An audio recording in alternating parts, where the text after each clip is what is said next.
સુરતના અડાજણ વિસ્તારમાં સરકારી મકાનોમાં ગંદકીનું સામ્રાજ્ય જોવા મળી રહ્યું છે, જેને કારણે આસપાસના રહેવાસીઓ ત્રાસી ઉઠ્યા છે। વારંવાર રજૂઆત કરવા છતાં કોઈ કાર્યવાહી કરવામાં ન આવી રહી હોવાની ફરિયાદ ઉઠવા પામી છે। સુરતના અડાજણ આનંદ મહેલ રોડ પર સુરત મહાનગરપાલિકાના ચોથા વર્ગના કર્મચારી માટે આવાસ બનાવેલા છે, જેમાં ગંદકીનો માહોલ નીચે પેસેજમાં ગંદા પાણીની ગટરો વહી રહી છે। ગંદુ પાણી ભરેલું રહે છે અને આજુબાજુના સ્થાનિક રહેવાસીઓ હેરાન પરેશાન થઈ ગયા છે। વારંવાર જવાબદાર અધિકારીઓને ફરિયાદ કરી છે, તેમ છતાં કોઈ કાર્યવાહી કરવામાં આવતી નથી। સ્વચ્છ સુરત, સ્વચ્છ ગુજરાત, સ્વચ્છ ભારતના લીરે લીરા ઉડી રહ્યા છે। ગંદુ ગોબારું આવાસમાં તપાસ કરાવી યોગ્ય કાર્યવાહી કરવામાં આવે તેવી સ્થાનિક રહેવાસીઓની માંગ છે।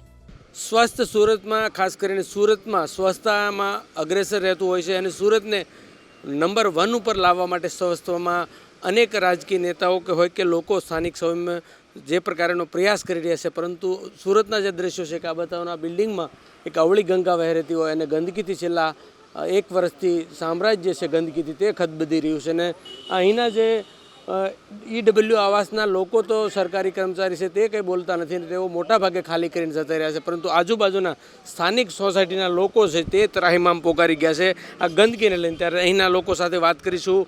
શું કહેશો મહેશભાઈ, કેટલા સમયથી આ ગંદકી છે અને કઈ જગ્યાએ રજૂઆત કરી? આ ગંદકી છેલ્લા 1 વર્ષથી છે અને આજુબાજુના સ્થાનિક રહેવાસીઓ વારંવાર રજૂઆત કરી છે કમિશનર સાહેબ સુધી, પણ કોઈ આ લોકોને તંત્રના કાને વાત હફડાતી નથી। અને જે ગંદકી જે છે આપણે સ્થળ પર જોયો તો આપણે ખ્યાલ આવે।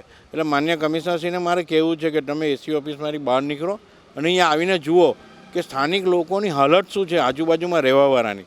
આવા જે તમે કામદાર લોકોના આવાસ બનાવ્યા, એને આપ્યા, એને ભાડે આપી દીધા, એની હારે અમને લાગતું નથી, પણ જે ગંદકી છે એને દૂર કરો। સ્વચ્છ સુરતની જ્યારે આપણે નેમ લઈને બેઠા હોય, જ્યારે પહેલા નંબર પર સુરતને લઈ જવું હોય, ત્યારે આ પ્રકારનું જે દ્રશ્ય છે એ બહુ સુરત માટે ગંભીર છે। આ આવાસમાં અંદાજે કોઈ રહેશે ખરું સરકારી કર્મચારી?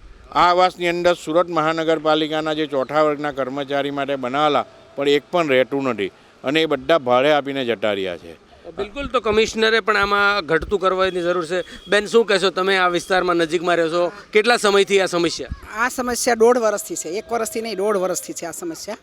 ખૂબ સમસ્યા છે અને અમારે એટલા ઉંદરોનો ત્રાસ, મચ્છરોનો થઈ ગયો છે અને એવા ઉંદરો તો ગાડીમાં ઘૂસી જાય, બધાના ગાડીના વાયરિંગ કાપી નાખે, એટલો ત્રાસ છે અમને અહીંયા। તો હવે તમે એકવાર કમિશનર સાહેબ આવો અને આ બધી તમે મુલાકાત લો તો જ તમને ખ્યાલ આવશે, માણસો મૂકે નહીં આવે। એટલે તમે કોઈ તમારું જાતે આવીને જોશે ને તો જ ખબર પડશે તમને। એટલે અમારી એવી નમ્ર વિનંતી છે, એકવાર આવો અને આ ગંદકી દૂર કરો। બિલકુલ, તો કમિશનરે આવવાની જરૂર છે રૂબરૂ। તમે શું કહેશો, કેટલા સમયથી આ સમસ્યા છે અને અંદર જઈ શકાય તેવી હાલત નથી? હા, 1.5 વર્ષથી આવી સમસ્યા છે ગંદકીની, જે નાક ફાડી નાખે એ ટાઈપની ગંદકી છે ને બીજું કે અંદર જવાય એવું જ નથી। આખું પાર્કિંગ સંડાસ બાથરૂમના પાણીથી જ ભરેલું છે ને ગટરમાં પાણી નામે નથી જતું, તો પછી સંડાસ બાથરૂમનું તો ક્યાંથી જવાનું? ને બીજું કે આ વસ્તુ તમે જુઓ તો ખબર પડે। કમિશનર સાહેબને બી વિનંતી કરું કે આવીને જુઓ આ હાલત કેવી છે, તમારા જે બનાવીને ક્વાર્ટર્સ આપો છો તેની હાલત કેવી છે।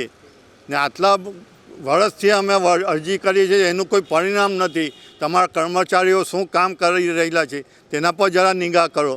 આ તમે રૂબરૂ આવો તો તમને ખબર પડે। બસ એટલું જ કહેવું છે ને જલ્દીમાં જલ્દી આનું નિરાકરણ થવું જોઈએ।